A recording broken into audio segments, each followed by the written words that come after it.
All right, excuse my kitchen being a little bit of a mess. We are here making dinner. I gotta let some stuff sit for a minute, anyways, because I made steak, and steak has to sit. So I got all these drippings left in the pan here. I don't know if you can. Yeah, you can see that pretty good. Okay. So the butter and the seasonings and stuff that were in there obviously are now in here, all cooked up. I'm gonna make a cream-based pan sauce. If you've never done it before, it's actually pretty easy. You just gotta make sure you follow directions. And I forgot that's not working. Give me one second. All right, so you want it on a medium-low heat, especially with stainless steel. I prefer cooking on stainless steel personally, but like Chef's Choice, this fucking thing, it's very hot, very fast, and it's like cast iron, but worse. You have to cook like a quarter down.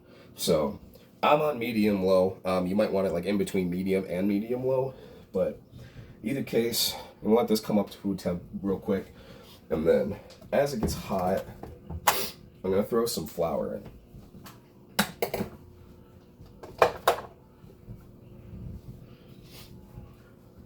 Not much. I've got a quarter cup here. I'm only gonna add like an eighth of a cup to start with, so not a problem. For you fuckers, it is gluten-free flour, but it works the same.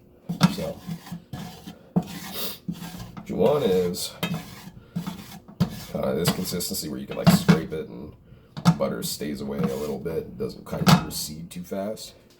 And we're getting those bubbles on the edges now. So just gonna add a little flour and stir. And we don't want it to clump up and become like a whole fucking thing. You want it to be stirred thoroughly, so that way this thickens. See how it's like getting thicker and thicker? It's harder for it to gain that space back. Honestly, I don't need much more. I'm just gonna do a sprinkle here. So I didn't even use like a bit of what I had there. I just wanted to make it a little thick. Now that we're here, I'm gonna use heavy whipping cream. But you can use milk, honestly, almond milk, anything like that. So I'm gonna just incorporate this a little bit at a time, nice and slow, kind of like you did with the flour.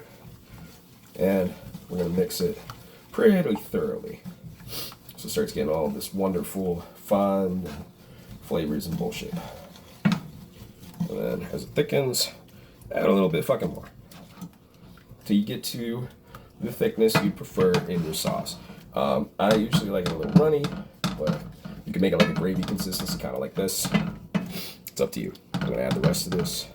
It's about half of one of these small cans. Now is we're gonna get a little fucking nutty, boys. Turn the heat down a little bit now that you're getting this all homogenized. And once you have it thoroughly fucking there, now we can start adding some shit and make it really special. So I've got this truffle aioli from Stonewall Kitchen. I found it at the store on sale. And then we're gonna add probably like 2 tablespoons, tablespoon and a half, right there. 2 tablespoons, we'll say. Now, this truffle aioli already has garlic in it. You don't have to add more, but there is garlic salt in a lot of what I did for the crusting.